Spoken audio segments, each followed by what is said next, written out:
Que Dios los esté bendiciendo a todos en esta mañana y, como ya habíamos anticipado, vamos a estar continuando un estudio que iniciamos hace 2 reuniones, podríamos decir, si bien formalmente el estudio de Primera de Corintios lo arrancamos el domingo pasado.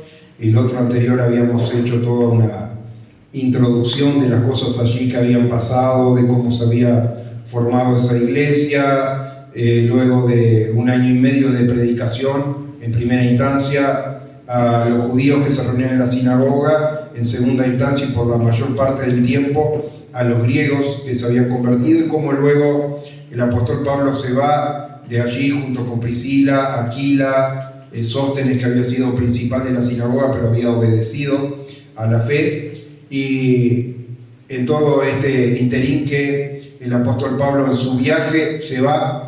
No lo aclara, pero evidentemente la carta va dirigida por Pablo y Sóstenes a la iglesia de Corinto. Quedaron en Efeso Priscila y Aquila. Allí llegó Apolo, muy entusiasmado, venía con mucho conocimiento, pero no había recibido toda la luz del Evangelio. Aún entiendo yo que ni siquiera había recibido el bautismo del Espíritu Santo, porque cuando Pablo vuelve allí a Éfeso, le pregunta a unos varones que tienen la ocasión de reunirse, dice, ¿en qué fueron bautizados? Dice, ¿recibieron el Espíritu Santo? Ni siquiera hemos oído, dice, de que hay Espíritu Santo. Yo ayer les ponía como ejemplo en la iglesia allí en Juan Lacase, de que la palabra de Dios habla, de hecho el pasaje que tratamos ayer, la carta a los Filipenses, habla del misterio de Dios. Y les explicaba que uno puede no saber qué hay. Por ejemplo, hoy es día de Santa Cena. Ya le dije le di la mitad de la explicación. Pero para el que mira, no está acá en la iglesia, el que está acá ya intuye porque es día de Santa Cena. Y acá tengo una bandeja que está tapada con un manto, y usted de pronto no puede saber, es un misterio qué hay debajo de esto. Cuando yo le muestro lo que hay, que es el pan sin levadura con el que vamos a participar hoy, eso ya deja de ser un misterio, es algo revelado. La palabra de Dios habla acerca de misterios, pero misterios que han tenido su tiempo. Y llegó un momento donde, como yo podía sacar el mantel que cubre el pan, de la misma manera, hermano, Dios un día decidió mostrar su realidad y abrirle los ojos a aquellos hombres. Esto ocurre durante los días del Antiguo Testamento todavía. En días de Juan el Bautista, Jesús ni siquiera había reclutado a sus discípulos, y por el Espíritu Santo Dios le revela a Juan, dice, ese que viene ahí, venía Jesús caminando a la orilla allí del mar, dice, ese es el Cordero de Dios que quita el pecado del mundo. Y yo les explicaba ayer, por mucho tiempo las personas, siguiendo un ritual que Dios le había ordenado, hagan esto de esta manera, pero no entendían mucho el propósito, ni tampoco alcanzaban una conciencia limpia de la eficiencia de haber alcanzado el perdón, porque desde el punto de vista racional, ¿cómo matando una ovejita, un corderito allí, yo puedo alcanzar gracia delante de Dios? Porque Dios precisa, anda con sed y le tenemos que dar un poco de esa sangre. El razonamiento que quizás obraba en las vidas de aquellas personas era un acto de insuficiencia. Y por eso la carta a los Hebreos nos enseña, cuando habla de un sacerdocio mejor y Jesucristo como su sumo sacerdote que entró al lugar santísimo, pero no con sangre ajena, sino con la sangre propia, para quitar de una vez y para siempre los pecados y todos los demás. Pero todo aquello para aquellos hombres y mujeres, para todos los que habían vivido en la antigüedad, era un misterio. Y el apóstol Pablo en muchas oportunidades se refiere al misterio que había estado oculto desde los siglos, porque nadie había podido entender con claridad. También yo les expliqué acá, pero está bueno que usted lo vuelva a escuchar, así lo puede asimilar, lo puede retener y lo puede transmitir a otros también. Y le puse como ejemplo, cada vez que hay un cambio político, se proponen allí alcanzar determinados logros, como reducir la delincuencia o lo que sea, y alcanzando objetivos mínimos, a veces bajar un dígito porcentual de los índices de delincuencia, allí parece que están satisfechos después de 5 años de esfuerzo haber logrado una nada, si uno lo mira en una gráfica. Sin embargo, Dios, dentro de esos misterios, hablaba acerca de que Él quitaría el pecado del mundo. Y sabe que yo ayer les daba testimonio en la iglesia Juan Lacase, de que en muchas oportunidades, si usted mira los mensajes anteriores mismos, de hecho el título del capítulo 2 de 1 Corintios que vamos a estudiar hoy es Proclamando a Cristo crucificado.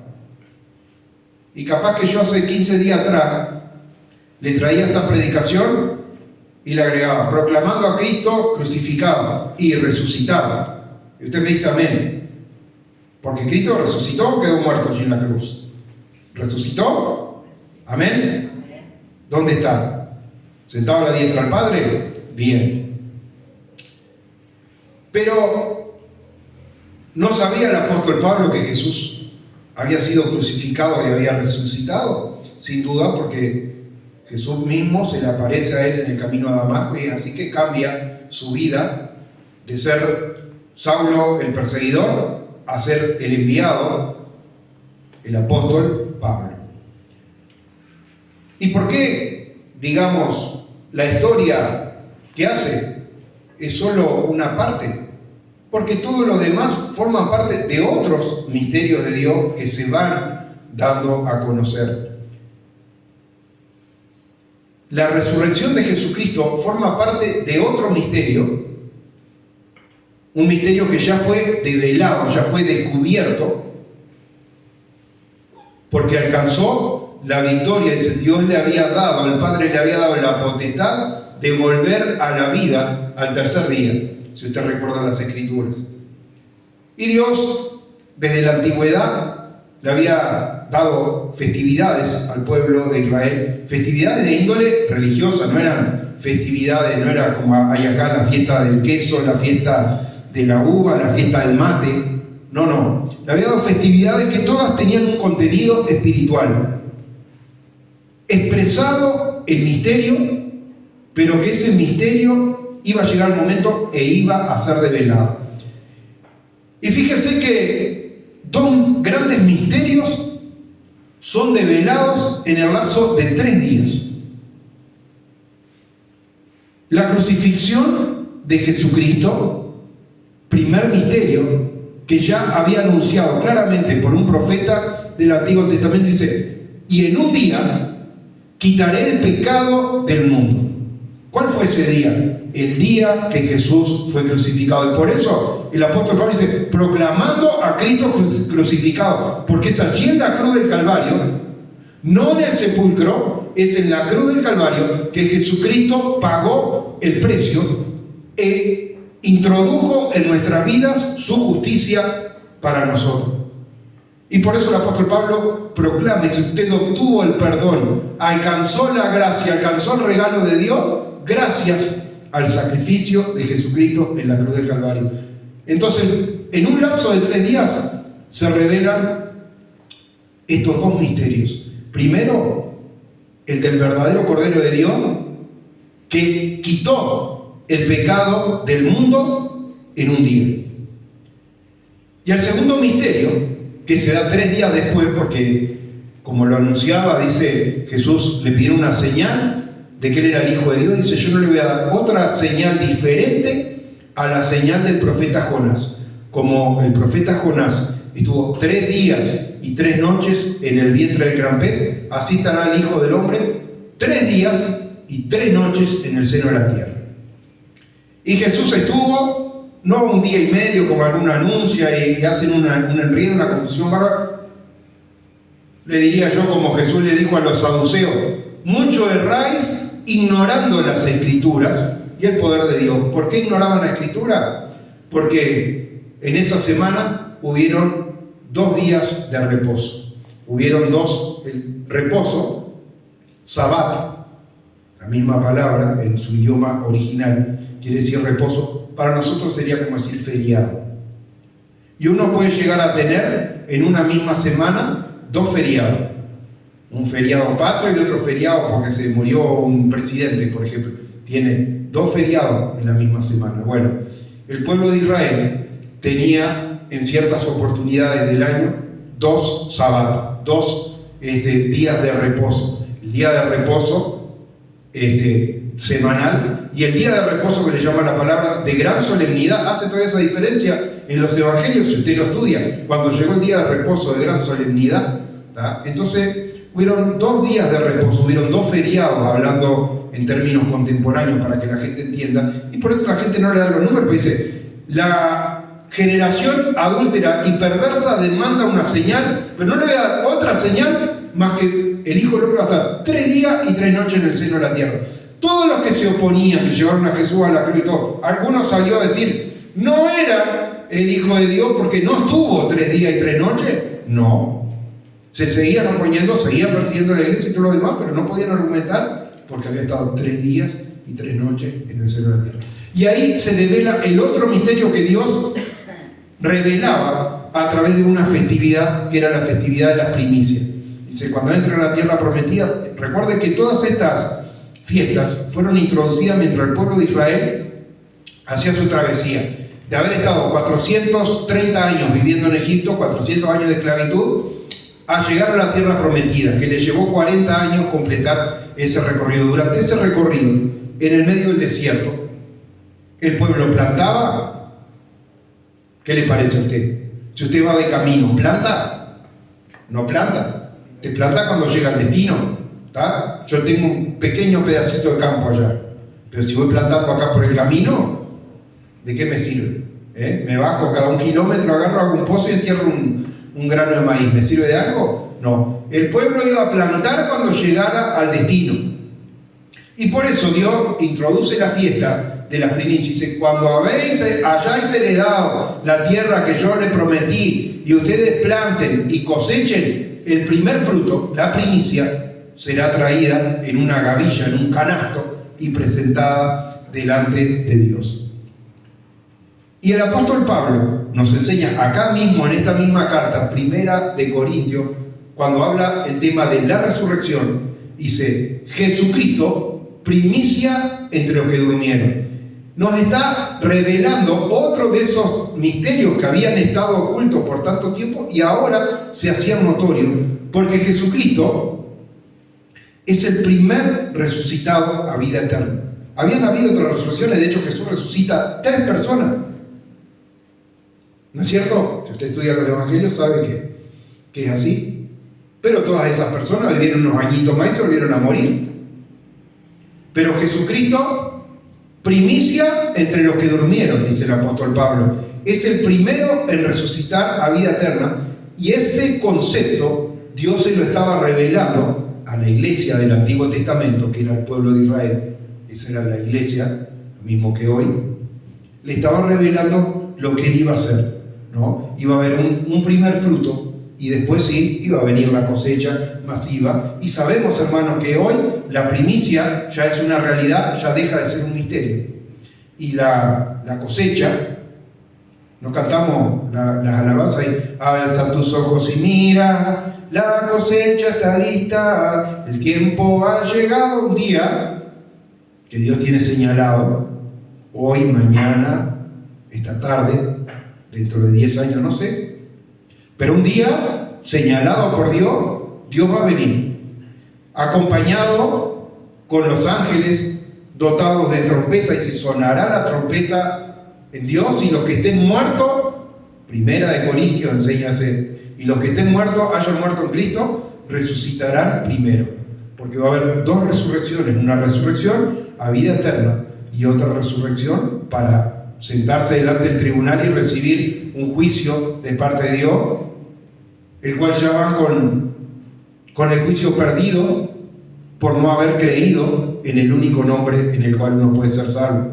Si usted depositó su salvación, la fe en su salvación, en sus obras, no le sirve de nada, porque hay solo, Jesús lo enseña, hay un solo camino al Padre, y es Jesucristo. No hay dos caminos. Dice, bueno, usted puede optar por creer en la gracia y en el nombre de Jesucristo, o por sus propios medios ganarse, a abrirse un camino nuevo. No hay. Hay solo un camino que conduce al Padre, y un solo nombre en el cual los hombres pueden ser salvos, y es el nombre de Jesús como Cristo, Jesús como Salvador. Bueno, el apóstol Pablo, hermano, había entendido todas estas cosas mucho más a fondo de lo que yo mismo o cualquiera de los que estamos acá reunidos, y por eso le escribía a la iglesia y les enseñaba esta verdad. Iglesias que estaban con niñerías, podríamos llamarlo así. Es como si estuviesen acá disputándose quién va a cantar la canción a la hora de juntar la ofrenda. ¿Quién, si tenemos más de un baterista, quién va a tocar la batería en esta canción? O teniendo más de un guitarrista, ¿quién va a tocar la guitarra en esta? La gente estaba, hermano, con un montón de niñerías, trata el capítulo 1, mirando cosas triviales, y uno decía, a mí me encanta cómo predica Apolo. No, yo me quedo toda la vida con Cefas, con Pedro. Dice, no, para mí, como Pablo, no hay. Y cada uno, hermano, puede tener su opinión. No digo que esté mal. Uno le puede gustar cómo toca la guitarra uno, o cómo toca la guitarra el otro, cómo canta uno, o cómo predica otro. Pero es irrelevante, hermano. Todos estamos haciendo la obra, la guitarra, hermano, o la predicación o lo que sea, no es para agradarnos a nosotros mismos, sino para agradarnos al que nos llamó. Y de la manera, hermano, que Dios, con los dones que Dios nos da, porque yo no puedo cantar ni más lindo ni más feo de lo que la gracia del Señor me ha dado, ni predicar más elocuentemente o menos elocuentemente de lo que la gracia del Señor me dio. Pero, hermano, toda la gloria detrás de cada canción, detrás de cada oración, detrás de cada predicación, debe ser dada la gloria a Dios. Y entonces, una vez que corrigió a través del primer capítulo todas esas imperfecciones que la iglesia tenía, pasó a otro tema y dice, proclamando a Cristo crucificado. Así que, hermanos, cuando fui a vosotros para anunciaros el testimonio de Dios, no fui con excelencia de palabras o de sabiduría, mas me propuse no saber entre vosotros cosa alguna, sino a Jesucristo y a este crucificado. Y ya hice toda la explicación antes, así que no preciso decírselo de nuevo. No dice a Cristo crucificado y resucitado, como yo le agregué en algún momento, porque son dos misterios diferentes y dos etapas diferentes. Y en el momento en que Jesucristo compró nuestra salvación, fue en la cruz del Calvario. Fue en la cruz del Calvario, no fue cuando resucitó, no fue cuando ascendió al cielo, fue cuando ofrendó su vida en la cruz del Calvario. Dice, bueno, yo por eso no me canso de predicarle a Cristo crucificado. Y de nuevo, vuelvo a hacer una microsíntesis de lo que trató en el capítulo 1. Recuerda que, como yo le expliqué, Apolo venía de Alejandría, allí en Egipto, en África, una ciudad fundada por los griegos, con la mayor biblioteca del mundo, donde surgieron las primeras universidades. Los primeros liceos surgen en Grecia, pero las primeras universidades, estúdienlo porque es historia, surgen allí de donde venía Apolo, ¿no? Y por eso en Alejandría. Por eso le decía, vino con una sabiduría bárbara. Y le podía explicar un montón de cosas a los hermanos y hablar muy elocuentemente. Y quizás a muchos le había gustado eso, ¿no? Eso de Apolo. Y por eso Pablo dice, yo cuando fui a predicarle, no fui con sabiduría humana, no fui con excelencia de palabra, no fue a hablar. Usted escucha una persona que tiene muchos años de estudio y se da cuenta cuando habla que una persona que tiene un nivel cultural, dice, pero él no fue buscando, a pesar de que era una persona muy, muy docta, el apóstol Pablo hablaba varios idiomas para aquellos años, La mayoría no sabía ni escribir, arranquemos por ahí. Literalmente, la mayoría ni sabía escribir, tampoco sabían leer. Iban a que les leyeran lo que decía el rollo ya en la sinagoga.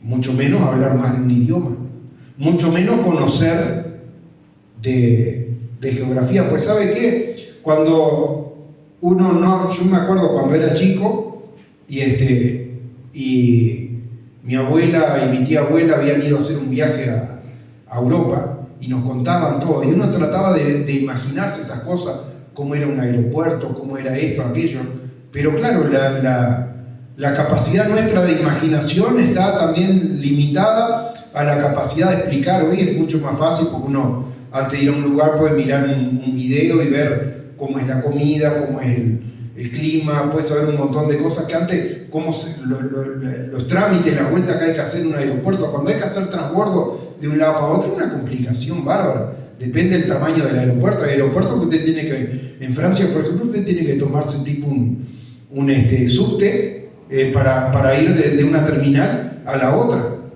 ¿no? Hay todas cosas que uno desconoce cómo funcionan, y hasta que uno no tiene la oportunidad de practicarla, todas esas cosas son un misterio. Bueno, el apóstol Pablo sabía de todas estas cosas porque había recorrido, le vuelvo a reiterar, esta carta es escrita después de concluido, pues la iglesia de Corinto se fundó al final del segundo viaje misionero. El apóstol Pablo ya había recorrido todo el mundo.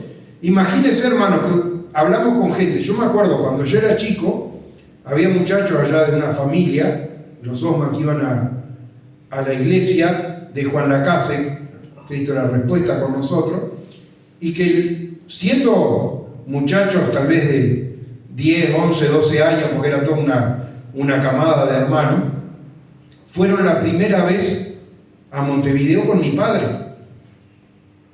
Estamos hablando que hace 45 años atrás no era tan común ir a la capital como puede ser hoy.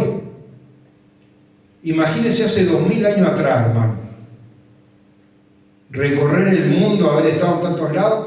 El apóstol Pablo hubiera tenido anécdotas, historias y cosas para contar como ningún otro, pero él no fue a la iglesia a hacerle un cuento cuando fue y le predicó a los salvajes que estaban allá en la isla de Creta, o de cómo... No fue el centro de la predicación es la salvación por gracia, el misterio revelado de Jesucristo crucificado. Es el misterio que ahora dice, en un día quitó el pecado del mundo.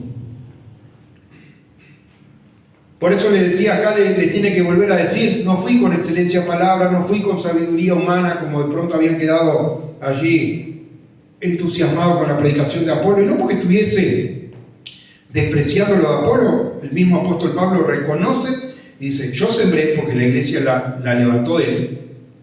Apolo regó porque Apolo fue cuando no estaba. Es como si acá hoy el pastor Renzo levantó la iglesia acá, ¿no? Y es como si acá empiezan a opinar cada uno. Dice, yo soy del pastor Renzo y yo soy del apóstol Daniel. ¿Y cuál sería la cuestión? El pastor Renzo plantó, Pablo plantó, Apolo regó. ¿Qué estoy haciendo yo hoy? Regando sobre la tarea que otro comenzó antes, ¿no? Y quiera Dios, hermano, que atrás de nosotros sigan otros hermanos contribuyendo a colaborar y seguir edificando sobre el cimiento que ha sido puesto. Porque cuando llegamos acá a Colonia, y digo llegamos porque yo era chico y venía a acompañar a mi padre, en un principio venía él por temas económicos, a veces venía conmigo, a veces venía mi hermana, ¿no? Y muy después, tal vez 7 o 8 años después, empezamos a venir la familia completa, pero desplazarse, llegar acá, el que vive en Colonia, camina unos pasos y llega acá. Nosotros que venimos con la casa, yo hoy, antes de pasar, tuve que ir a la estación de servicio porque no tenía combustible para venir. No puedo venir sin combustible. ¿Y hay qué? ¿Se precisa? Bueno, se hizo toda una tarea, pero cuando esa tarea de gran esfuerzo, de gran bendición, y de muchos que le predicaron, que estaban sentados como están sentados ustedes, y hoy ya duermen en Cristo. porque muchas personas recibieron este mensaje y alcanzaron la salvación por haber escuchado acerca de ese Cristo crucificado en su favor. Pero hace más de 45 años atrás, cuando estas cosas pasaron, no teníamos la claridad que tenemos hoy. Y quiera Dios, hermano, que dentro de 10 o 20 años, si el Señor no vino antes, el que esté en este lugar predicando entienda aún otros misterios que nosotros todavía no hemos podido entender acerca de la palabra de Dios. Pero estamos agradecidos, hermano, por todo lo que el Señor ya nos ha revelado y ya nos ha mostrado. Cosas que, aunque a usted le parezca mentira, usted puede salir de acá y recorrer todas las iglesias que tiene, no solo en la ciudad, en el departamento, le digo yo, y va a ser muy difícil que usted encuentre personas que realmente han entendido esta realidad. Cuando uno entiende esta realidad, uno está tranquilo. Está tranquilo porque sabe que pase lo que pase, su tesoro está guardado en los cielos. Jesucristo dijo, háganse tesoro en los cielos, donde usted mientras tanto puede estar acá y la casa se le puede estar prendiendo fuego, el auto que está parado afuera se lo pueden chocar, todo lo que tiene puede caer una bomba acá y morir. Todo lo que nosotros tenemos se puede perder de un día para otro. Estudia el libro de Job, si usted no me cree, y va a ver, Job estaba súper cómodo, todas las cosas le iban perfecto hasta que empezó a venir una calamidad atrás de otra y atrás de otra y atrás de otra. Pero ¿sabe qué? Usted puede estar tranquilo, aunque venga tempestad, aunque venga cualquier adversidad, puede estar tranquilo, como David había entendido estas verdades. El rey David, ¿no? Decía, ahora así dice Jehová, yo soy tu Salvador. Te puse un nombre, mío eres tú. Aunque pases por el agua, yo estaré contigo.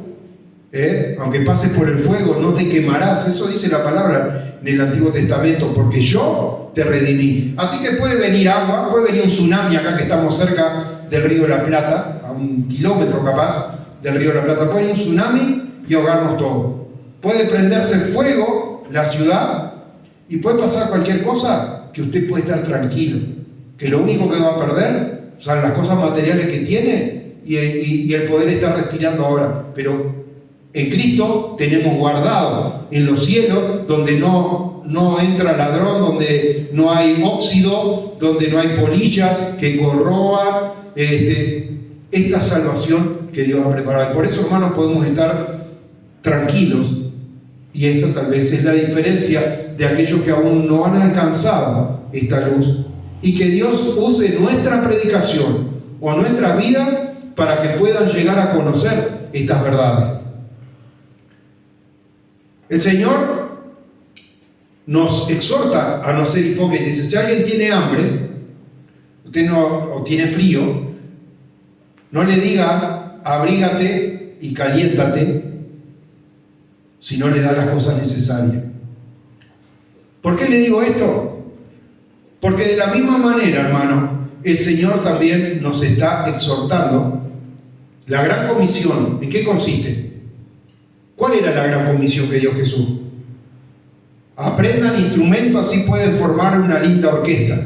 Esa fue la gran comisión. Sepan varios tonos, así cuando están tocando un instrumento, los demás dicen, qué bien que tocan. ¿Esa era la gran comisión? No. La gran comisión era para todos. Para el que no sabe tocar la guitarra era la gran comisión. Para el que no canta entonado era la gran comisión. Para el que es pequeño es la gran comisión. Para el que es viejo es la gran comisión. Ir y hacer discípulos enseñándoles que guardan todas estas cosas. Y de la misma manera que si alguien tiene hambre o frío, uno le puede decir, caliéntate, abrígate y no darle las cosas necesarias. De la misma manera no podemos estar acá diciendo, Señor, trae más personas. Ore, pero cada uno haciendo la tarea. Ya lo he explicado 1000 veces. Este video de un rato está subido. No sé todos si tienen la costumbre o no, yo no tengo el número de todas las personas que hay acá, pero normalmente en nuestro estado ponemos cosas. Yo voy para el campo temprano, que tengo algunos animales que les tengo que dar de comer y eso, Y en el estado, por ejemplo, un día saqué una capa de hielo de los tarros del perro, lo que sea, gruesa, como 1 centímetro, uno saca una foto y lo pone en el estado. Y la gente le comenta y dice, ¿y eso dónde fue? Qué helada, ¿no? ¿A qué hora fue? Pero uno también puede hacer lo mismo, lo hago, cuando subimos las predicaciones, cuando subimos alguna alabanza seleccionada, para no decir, si yo subo 40 canciones, nadie va a escuchar las 40 canciones. Como le dije al pastor Renzo, los me gusta o las supuestas visualizaciones no son nada. Le digo, ¿sabes por qué? Me voy a poner yo como ejemplo. Yo subo esta predicación que dura 40 minutos, por ejemplo, la subo. A los 2 minutos ya tengo 5 o 6 me gusta, depende de la plataforma. En TikTok tengo muchos más, 20 me gusta. Si la predicación duró 40 minutos y a los 2 minutos hay 10 personas que pusieron me gusta, ¿le gustó la predicación? ¿No la escucharon? ¿No la escucharon? Entonces la realidad, yo porque una persona escucha al principio al fin la predicación, digo, bueno, le gustó la predicación o la compartió. Y sabe que a veces cuando hay 20 me gusta, no hay una sola, la flechita se acaba para el costado que compartido, ni una vez compartido. Hermano, no podemos estar acá y decir, Señor, trae más gente si nosotros no hacemos nuestra tarea y compartimos el mensaje. Y compartimos y decir, bueno, yo no tengo la habilidad para predicar. Hoy no está predicando usted. Lo único que tiene que hacer es reenviar el mensaje a otra persona, ¿no? Ponerlo en su estado para no invadirle a nadie la privacidad. Y el que es curioso y quiere ver en qué agua estamos navegando, lo puede estar viendo ahí. Se lo digo, hermano, porque un día va a haber un juicio frente al gran trono blanco. Y el Señor no nos va a decir, perdiste la salvación porque te portaste mal un día. Porque si no, todos la hubiéramos perdido ya. Nadie se portó mal nunca, nadie dijo una mentira nunca. Y el mismo Dios que dijo, no mates, también dijo, no robes. Delante de Dios tan criminal el que dice una mentira como el que mata. Para los hombres no, los hombres dicen, no, qué horrible, no puede comparar. Dije una mentirita piadosa, no puede comparar con este otro que fue y mató a uno. Para Dios lo mismo, pecado es pecado. No hay pecadito, no hay pecadote, hay pecado. Y la paga el pecado, muerte. Pero el regalo de Dios, la dádiva de Dios, es vida eterna en Cristo Jesús. Por eso el apóstol Pablo le predica, quédense tranquilos, hermanos, yo le predico a Cristo crucificado. En un día, el Señor quitó el pecado del mundo. Y ni mi palabra ni mi predicación fue con palabras persuasivas de humana sabiduría, sino con demostración del Espíritu y del poder, para que vuestra fe no esté fundada en sabiduría de hombre, sino en poder de Dios. Vamos a ir hasta acá nomás hoy, vamos a ir hasta acá porque era importante reafirmar todos los conceptos que yo le transmití en esta mañana y vamos a seguir pasaje para leer. Mire si tendremos cosas para aprender. Pero qué bueno es que el día que volvamos y un día X se estudie la travesía del pueblo de Israel en el desierto, usted diga, está bastante fuera de fecha, de actualidad para nosotros podamos ver cómo Dios ya introdujo el conocimiento de esos misterios. Y usted cuando lo lea dice, acá estaba hablando de esto, y acá estaba hablando de esto otro. Como usted mira en los evangelios, dice, para que se cumpliese la palabra esta, para que se cumpliese tal otra palabra, que usted cuando estudie esas cosas pueda ver. ¿Y qué certeza mayor? Venir y contarle lo que pasó es lo más fácil, lo difícil es decirle qué va a pasar. Si yo vengo y le digo, mire, cuando venía en el camino me encontré 2 perros atravesaron la calle allá en Villa Pancha, me pasó eso hoy, eso es fácil. Ahora, decirle que cuando yo vuelva va a pasar esto o aquello, no sé. Dios, hermano, es un Dios atemporal. Dios no tiene ni principio ni fin. Dios es el alfa y el omega, es el primero y el último, el que estuvo muerto y ahora está vivo. Y para Dios, hermano, no hay misterio. Tan fácil para Dios contarle lo que pasó como decirle lo que va a pasar, porque todo responde a la voluntad de Dios. Así que qué bueno que es cuando podemos ver en las Escrituras y tener cimentada nuestra fe, hermano, de que no estamos hablando de doctrina simplemente, sino que estamos develando los misterios de un plan de salvación elegido por Dios desde antes de la fundación del mundo.